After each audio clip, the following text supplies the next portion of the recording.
வணக்கம் நண்பர்களே. வணக்கம் மங்காளி. இன்னைக்கு என்னன்னா டெல் லேப்டாப்போட சர்வீஸ் தான் பார்க்க போறோம். கண்டிப்பா அந்த சர்வீஸ் உங்களுக்கு ரொம்ப யூஸ்ஃபுல்லா இருக்கும். என்னன்னா கஸ்டமர் எப்படி ஏமாந்துருக்காரு, ஏன் இப்படி பண்றீங்க, இதனாலதான் இந்தியா வல்லரசே ஆக மாட்டேங்குது அப்படின்றதான் இந்த வீடியோல தெளிவா சொல்ல போறேன். கண்டிப்பா பாருங்க. ஆக்சுவலா சார் என்ன லேப்டாப் யூஸ் பண்ணிட்டு இருக்காரு அப்படின்னா டெல் லேப்டாப் தான் யூஸ் பண்ணிட்டு இருக்காரு. அந்த டெல் லேப்டாப்ல என்ன பிரச்சனையா இருக்கு அப்படின்னா சார்ஜிங் ஏறவே இல்லை. அதாவது நமக்கு கரண்ட் போனுச்சுன்னா டக்குன்னு ஆஃப் ஆயிடும். அதே மாதிரி சார்ஜரை ரிமூவ் பண்ணோம்னா ஆஃப் ஆயிடும். ஸோ இதுதான் கம்ப்ளைண்ட். இது ரொம்ப நாளாவே இருந்துட்டு இருக்கு. அவர் என்ன பண்ணிருக்காரு, நிறைய யூடியூப்பை பார்த்து நிறைய விஷயங்கள் செஞ்சு இவர் என்ன பண்ணிருக்காரு, சரி நம்மளே ஒரு பேட்டரியை ஆர்டர் பண்ணிடுவோம் அப்படின்னு சொல்லிட்டு ஒரு new battery, original battery order பண்ணி எடுத்துட்டாரு. எடுத்து அந்த பேட்டரியை ஃபிக்ஸ் பண்ணும் போதும் அதே சேம் கம்ப்ளைண்ட், சார்ஜிங் ஆகலை. ரிமூவ் பண்ணோம், அதாவது சார்ஜரை ரிமூவ் பண்ணோம் அப்படின்னா லேப்டாப் ஆஃப் ஆகிடுது. இது என்னடா அது இப்படி இருக்கே அப்படின்னு சொல்லிட்டு என்ன பண்ணுறதுன்னு தெரியல. அதுக்கப்புறம் நம்மள்ட்ட எடுத்துட்டு வந்தார். எடுத்துட்டு இந்த மாதிரி சார்ஜ் ஆகலை சார், நான் புது பேட்டரி வாங்கிட்டேன், ஒரிஜினல் பேட்டரி அப்படின்னா. எங்கே ஒரிஜினல் பேட்டரி வாங்கினீங்க அப்படின்னா, இதுதான் ஒரிஜினல் பேட்டரி அப்படின்னா. இது ஒரிஜினல் பேட்டரி யார் சார் சொன்னா உங்களுக்கு அப்படின்னா, இல்லை சார் நான் ஆன்லைனில் ஒரிஜினல் தான் சார் போட்டு இருந்துச்சு, நான் வாங்கினேன், வாரண்டிலாம் இருக்குது 1 இயர். அதெல்லாம் கிடையவே கிடையாது சார், இது ஒரிஜினல் பேட்டரி கிடையாது, நீங்கள் வாங்கியிருக்கிறது OEM பேட்டரி. OEM பேட்டரியும் டெல்லுன்னு தான் பிரிண்ட் ஆகிருக்கும், உங்களுக்கு இது ஒரிஜினல் பேட்டரி கிடையாது அப்படின்னு சொன்னேன். சார் எப்படி சார் பார்த்தோன்னே சொல்லிட்டீங்க அப்படின்னு. ஒரு சின்ன விஷயம் நான் உங்களுக்கு அந்த டிப்ஸ் தரேன். என்னன்னா, ஒரு லேப்டாப் மேனுஃபேக்சரிங் பண்ணதுலேருந்து 5 வருஷத்துக்கு அப்புறம் அதோட ஒரிஜினல் பார்ட்ஸ் வராது. இது நல்லா தெரிஞ்சுக்கிங்க. அதனால இந்த லேப்டாப்லாம் கிட்டத்தட்ட ஒரு 6-7 வருஷத்துக்கு முன்னாடி வந்த லேப்டாப் அப்படின்றப்ப இதுக்கு ஒரிஜினல் பேட்டரி கிடையாது அப்படின்னு பார்த்தோன்னே சொல்லிட்டேன் நான். அவருக்கு விறுவிறுத்து போய், சார் என்ன சார் பண்ணுறது அப்படின்னு. ஒன்றும் பிரச்சனை இல்லை சார், OEM பேட்டரி நல்லா தான் இருக்கும், நம்ம குறை சொல்ல முடியாது. இது ஒரிஜினல் பேட்டரி நீங்கள் நினச்சி வாங்கிட்டீங்க, ஆனால் ஒரிஜினல் பேட்டரி கிடையாது. ப்ரைஸும் சமதியமாக வாங்கியிருக்காரு. ப்ரைஸ் சொல்ல விரும்பலை, பயந்துருவீங்க நீங்கள், அதனால ப்ரைஸும் அதிகமாக வாங்கியிருக்காரு. சரி ரைட்டு அப்படின்னு சொல்லிட்டு ரெண்டுத்தையும் வாங்கி வச்சுட்டு நீங்கள் போங்க, பயப்படாமல் நான் என்னென்னு செக் பண்ணி நான் சொல்கிறேன் அப்படின்னு சொல்லிட்டு அனுப்பிச்சி விட்டேன். அதுக்கப்புறம் நம்ம அதை கம்ப்ளீட்டாக செக் பண்ணுறோம். செக் பண்ணும்போது நான் என்ன பண்ணுறேன் அப்படின்னா, ஃபஸ்ட்டு பழைய பேட்டரியை ஃபிக்ஸ் பண்ணி லேப்டாப்பை ஆன் பண்ணி நான் செக் பண்ணுவேன். அந்த மாதிரி செக் பண்ணும்போது அதில் பேட்டரி நாட் ப்ரெசன்ட் அப்படின்னு சொல்லி வருது. அந்த பழைய பேட்டரி நான் ஃபிக்ஸ் பண்ணுறப்ப, ஓ சரி ரைட்டு, அப்போ நான் என்ன பண்ணணும் அப்படின்னா, நெக்ஸ்ட்டு நான் புது பேட்டரியை ஃபிக்ஸ் பண்ணணும். அடுத்து நான் புது பேட்டரியை ஃபிக்ஸ் பண்ணிவிட்டு நம்ம லேப்டாப்பை ஆன் பண்ணி செக் பண்ணும்போது அதுலேயும் சேம் பேட்டரி நாட் ப்ரெசன்ட் அப்படின்னு சொல்லி வருது.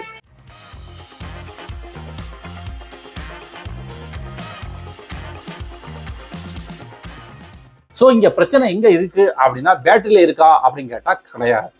பிரச்சனை எங்கே இருக்குன்னா போர்டில் இருக்குது. சரி ரைட்டு அப்படின்னு சொல்லிட்டு நான் என்ன பண்ணுறேன் அப்படின்னா, போர்டை கம்ப்ளீட்டாக செக் பண்ணுறேன். அந்த மாதிரி நம்ம ஸ்டெப் பை ஸ்டெப்பாக நம்ம செக் பண்ணிட்டு இருக்கும்போது சார்ஜிங் யூனிட் இருக்கு இல்லையா, அந்த சார்ஜிங் யூனிட்டில் ஷார்ட் இருந்துச்சு. சரின்னு சொல்லிட்டு அந்த ஷார்ட்டை நம்ம கிளியர் பண்ணுறோம். கம்ப்ளீட்டாக அந்த ஷார்ட்டை நம்ம கிளியர் பண்ணி முடித்த பிறகு அதில் உள்ள மற்ற ஐசிஸ் எல்லாமே நமக்கு பர்ஃபெக்டாக இருக்கா, அதாவது சார்ஜிங்க்குன்னு ஒரு ஐசி இருக்கும், அந்த ஐசி நல்லா இருக்கா, அதுக்கு சப்போர்ட்டிங் ஐசி, அதாவது அப்பர் மாஸ்ஃபெட் லோயர் மாஸ்ஃபெட், அந்த ஐசி எல்லாமே பர்ஃபெக்டாக இருக்கான்னு சொல்லி எல்லாமே நம்ம செக் பண்ணி முடிஞ்சாச்சு. நம்ம அந்த ஷார்ட்டை கிளியர் பண்ணி பர்ஃபெக்டாக கொண்டு வந்தாச்சு. இப்போ நான் என்ன பண்ணுறேன் அப்படின்னா, நம்ம அந்த பழைய பேட்டரி ஃபிக்ஸ் பண்ணி பார்ப்போம். அதில் என்ன வந்துச்சு, நாட் ப்ரெசன்ட்னு சொல்லி வந்துச்சு. அப்போ அதே நாட் ப்ரெசன்ட்னு வருதா அப்படின்னு சொல்லி நம்ம செக் பண்ணி பார்ப்போம் அப்படின்னு சொல்லிட்டு நான் பழைய பேட்டரியை ஃபிக்ஸ் பண்ணி செக் பண்ணி பார்க்குறப்ப அப்படியே எனக்கு அந்த சிம்பிள் மாறுது. என்னன்னா, பேட்டரி நாட் ப்ரெசன்ட் அப்படின்னு சொல்லி வந்தது, எனக்கு சார்ஜிங் இன், அதாவது இன் சார்ஜிங் அப்படின்னு சொல்லி வரும். 0% அப்படின்னு காமிக்கும். அப்போ 0% வந்துருச்சு, எனக்கு சார்ஜ் இன்க்ரீஸ் ஆகணும். அப்போ நான் என்ன பண்ணுறேன் அப்படின்னா, சரி இதை ஒரு 4 hours போல் இதை சார்ஜ் பண்ணி பார்ப்போம், பழைய பேட்டரியில் அப்போ ஆகுதான். அப்போ அனுச்சு அப்படின்னா ஓகே தான் அப்படின்னு சொல்லிட்டு நம்ம வைக்கிறப்ப, ஆனால் 0% தான் இருந்துச்சு, சார்ஜிங் அப்போ ஆகலை, அதே சேம் அப்படியே தான் இருந்துச்சு. அப்போ என்ன ஆயிடுச்சு அப்படின்னா, உங்களுக்கு பழைய பேட்டரியில் போர்டு ஷார்ட் ஆனதுனால பேட்டரி இங்கே ஷார்ட் ஆகிடுச்சு. அப்போ நம்ம என்ன பண்ணுறோம் அப்படின்னா, பழைய பேட்டரி தூக்கி போட்டுட்டு நம்ம புது பேட்டரி ஃபிக்ஸ் பண்ண பிறகு சார்ஜ் பர்ஃபெக்டாக 100% வரைக்கும் ஆகுது, எந்த பிரச்சனையும் இல்லை. சரி ரைட்டு, இப்போ நான் சார்ஜரை ரிமூவ் பண்ணுறேன், எனக்கு பேட்டரி பேக்கில் ஒர்க் ஆகுதா அப்படின்னு கேட்டால், சார்ஜரை ரிமூவ் பண்ண பிறகு பேட்டரி பேக்கில் பர்ஃபெக்டாக ஒர்க் ஆகுது, எந்த ஒரு பிரச்சனையுமே இல்லை.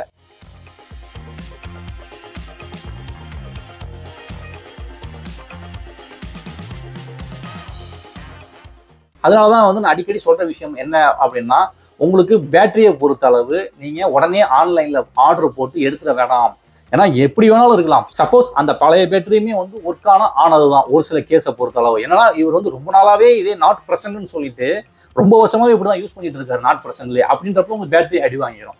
இதுவே வந்து நமக்கு பேட்டரி வந்து நாட் பிரசன்ட் உடனே வந்துருச்சு, டக்கு நம்ம வந்து ஒரு சர்வீஸ் சென்டருக்கு எடுத்துட்டு வந்துட்டோம் அப்படின்னா பேட்டரி வந்து அப்பாகிறதுக்கான சான்சஸ் வந்து நிறையவே இருக்கு. அதனால தான் வந்து நான் ஸ்டார்டிங்ல இருந்து சொல்லிட்டு இருக்கேன், எப்பயுமே வந்து பேட்டரி விஷயத்துல விளையாட வேணாம், நீங்களாவே ஆர்டர் போட்டு எடுக்க வேண்டாம். இதை வந்து ChatGPT போட்டு கேட்டிருக்காரு அவரு. இந்த மாதிரி ஆயிடுச்சு, என்ன பிரச்சனை அப்படின்னு ChatGPT சொல்லியிருக்கு. பேட்டரி கம்ப்ளைண்டா இருக்கலாம், போர்டு கம்ப்ளைண்டா இருக்கலாம், சார்ஜர் கம்ப்ளைண்டா இருக்கலாம் அப்படின்னு சொல்லி அதுவே சொல்லியிருக்கு. அப்போ இவர் என்ன சூஸ் பண்ணியிருக்காரு, சரி நம்மள்ட்ட சார்ஜர்லாம் நல்லா தானே இருக்கு, போர்டெல்லாம் எப்படி போர்டு கம்ப்ளைண்ட் இருந்தால் எப்படி லேப்டாப் ஆன் ஆகும், அவராக யூகிச்சிருக்காரு எப்படி ஆன் ஆகும். அப்போ ChatGPT சொன்னது ஃபர்ஸ்ட் என்ன சொல்லியிருக்கு, பேட்டரியும் கம்ப்ளைண்ட் இருக்கலாம் தான் சொல்லியிருக்கு, தெளிவாக தான் சொல்லியிருக்கு. அப்போ என்ன பண்ணியிருக்காரு, சரி நம்ம பேட்டரி ஆர்டர் பண்ணுவோம் அப்படின்னு சொல்லி ChatGPT சொன்னதை நம்பி அவர் ஆர்டர் போட்டு எடுத்திருக்காரு. எடுத்ததுக்கு அப்புறம் தான் வந்து இவ்வளவு பிரச்சனை, நிறைய யூடியூப் தான் சர்ச் பண்ணி ஏகப்பட்ட விஷயத்தை சர்ச் பண்ணி எடுத்திருக்காரு. அப்ப இந்த மாதிரி வந்து சம்பவங்கள் நடந்துச்சு. ஆனா உங்களுக்கு வந்து டெல் லேப்டாப்பை பொறுத்தளவு அந்த மேனுஃபேக்சரிங் இருக்கு பாத்தீங்களா, அந்த மேனுஃபேக்சரிங்கை நீங்களே பார்த்து கண்டுபிடிக்கிற அளவுக்கு தான் அந்த மேனுஃபேக்சரிங் பண்ணியிருப்பாங்க. அது எப்படி அப்படின்னா, இப்போ நீங்க வந்து அடாப்டர் கனெக்ட் பண்றீங்கன்னு வச்சுக்கோங்களேன், டெல் அடாப்டர் கனெக்ட் பண்ணாம நீங்க வேற ஒரு லேப்டாப்போட கனெக்ட் பண்ணீங்கன்னா ஸ்டார்டிங்கே சொல்லிடும், இது வந்து 45 வாட்ஸ், இது வந்து எனக்கு உண்டானது கிடையாது, ஒழுங்கு மரியாதையா நீ வந்து என்னோட சார்ஜரை வந்து ஃபிக்ஸ் பண்ணு, அப்போதான் வந்து நான் சார்ஜ் ஆகுவேன், இதை ஒழுங்கா ரிமூவ் பண்ணிட்டு ஓடி போயிரு அப்படின்னு சொல்லிட்டு தெளிவாக சொல்லிடும் ஸ்டார்டிங்லேயே. அதில் சரி ரைட், இப்போ வந்து ஃபேன் வந்து ரன் ஆகலை, ஃபேனில் ஏதோ இஷ்யூ இருக்கு, ஃபேன் வந்து டைட் ஆகிடுச்சு அப்படின்னு வச்சுங்களேன், நீங்கள் ஆன் பண்ணுறப்பே வந்து ஃபேன் எரர் இருக்கு, அந்த ஃபேன் வந்து என்ன ப்ராப்ளம் அப்படின்றத நீ வந்து செக் பண்ணு அப்படின்னு சொல்லி ஸ்டார்டிங்லேயே சொல்லிடும். அதே மாதிரி தான் இங்கே உங்களுக்கு வந்து பேட்டரியில் ஏதாவது ஒரு ப்ராப்ளம் இருந்துச்சு அப்படின்னா நமக்கு நீங்கள் உள்ளே போன பிறகு, இப்போ நான் பேட்டரி நாட் ப்ரெசன்ட்னு சொல்லி வந்துச்சு இல்லை, அப்போ ஏதோ பிரச்சனை இருக்குது, இதில் பிரச்சனை இருக்குனாலும் அது காமிக்குது. ஸோ இந்த மாதிரி பிரச்சனைகளை வந்து அதுவே காமிச்சு கொடுத்துரும். அப்போ நம்ம என்ன பண்ணணும் அப்படின்னா, நம்ம வந்து ஒரு சர்வீஸ் சென்டரில் கொண்டு போய் கொடுத்து, சார் இந்த மாதிரி இந்த இஷ்யூ வருது நாட் ப்ரெசன்ட், இது எதனால வருதுன்னு எனக்கு கொஞ்சம் செக் பண்ணி சொல்லுங்களேன் அப்படின்றப்ப அவங்க செக் பண்ணி, சார் இதில் வந்து பேட்டரி தான் சார் கம்ப்ளைண்ட்டாக இருக்குது அப்படின்னு சொல்லுவாங்க. பேட்டரி கம்ப்ளைண்ட்டாக இருக்கா சார், சரி ரைட் ஓகே. நீங்கள் அவங்களுக்கு ஏதாவது ஒரு சின்ன சர்வீஸ்க்கு ஏதாவது அவங்க பார்த்ததுக்காக ஏதோ ஒரு அமௌண்ட் கொடுத்துட்டு அதுக்கப்புறம் வந்து கூட நீங்கள் பேட்டரி ஆர்டர் போட்டு எடுத்துக்கலாம், தப்பு கிடையாது. அப்போ இதில் வந்து OEM பேட்டரி ஒரிஜினல் பேட்டரி ரெண்டு சொன்னீங்களே, ரெண்டுத்துக்கு என்ன டிஃப்ரெண்ட் அப்படின்னா, ஒன்றும் டிஃப்ரெண்ட் கிடையாது. ஒரிஜினல் வந்து வரது கிடையாது, OEM அப்படின்றது அந்த டெல்லு பிரிண்ட் ஆகி அது வந்து ஒரு 70% அது கொஞ்சம் குவாலிட்டியாக இருக்கும். அதுக்கு அடுத்து பார்த்தீங்கன்னா வேற ஒரு பிராண்ட் நேமில் இருக்கும், அதாவது நமக்கு வந்து டெக்கி, லேப்ஸூலு இந்த மாதிரி நேமில் இருக்கும். அதை வந்து நம்ம கம்ஃபர்டபுள் அப்படின்னு சொல்லுவோம். ஸோ அது வந்து உங்களுக்கு ப்ரைஸ் கம்மியாகும், OEM-ஓட அது கொஞ்சம் ப்ரைஸ் கம்மியாகும். ஸோ நம்ம வந்து உங்களுக்கு எது பிடிக்குதோ அதை வந்து நீங்கள் ஃபிக்ஸ் பண்ணிக்கலாம். ஏன்னா நமக்கு வந்து ஒரிஜினல் இல்லை அப்படின்னு தெரிஞ்சு போச்சு. அப்போ நமக்கு ரெண்டு ஆப்ஷன் தான், ஒன்று OEM ஃபிக்ஸ் பண்ணி ஆகணும், இன்னொன்று கம்ஃபர்டபுள் ஃபிக்ஸ் பண்ணி ஆகணும். ஏதாவது ஒன்று தான் நம்ம ஃபிக்ஸ் பண்ணி ஆகணும். அப்படின்றப்ப நீங்கள் OEM-ம் போய்க்கலாம், இல்லை எனக்கு வந்து கம்ஃபர்டபுள் வேணும் அப்படின்னா நீங்கள் கம்ஃபர்டபுளும் ஃபிக்ஸ் பண்ணிக்கலாம். இதனால நமக்கு போர்டு எதுவும் இஷ்யூ வருமா அப்படின்னு கேட்டால் கிடையாது. ஏன்னா டெல் வந்து எடுத்துக்காது, அதோட பேட்டரி மேனேஜ்மெண்ட் சிஸ்டம் கரெக்டாக இருந்தால் மட்டும்தான் அது எடுத்துக்கும். அப்படின்றப்ப நம்ம பயப்பட தேவையில்ல. இன்னொரு முக்கியமான விஷயம் என்ன அப்படின்னு கேட்டிங்கன்னா, உங்களுக்கு வந்து OEM பேட்டரிக்கு 1 வருஷம் வாரண்டி கொடுப்பாங்க, கம்ஃபர்டபுள் பேட்டரிக்கு 1 வருஷம் வாரண்டி கொடுப்பாங்க. அப்படின்றப்ப நீங்கள் பயப்படவே தேவையில்லை, தாராளமாக வாங்கி யூஸ் பண்ணிக்கலாம். ஸோ இந்த மாதிரி தான் இந்த டெல் லேப்டாப்போட சர்வீஸை வந்து நாங்கள் கம்ப்ளீட் பண்ணியிருக்கோம். உங்களுக்கு இந்த வீடியோ பிடிச்சிருந்துச்சுன்னா லைக் பண்ணிங்க, யூஸ்ஃபுல்லாக இருந்துச்சு அப்படின்னா உங்கள் ஃபேமிலி அண்ட் உங்களோட ஃப்ரெண்ட்ஸ் எல்லாத்துக்குமே வந்து ஷேர் பண்ணுங்கள், பிடிச்சிருந்தா சப்ஸ்கிரைப் பண்ணிக்கங்க. தேங்க்ஸ் ஃபார் வாட்சிங்.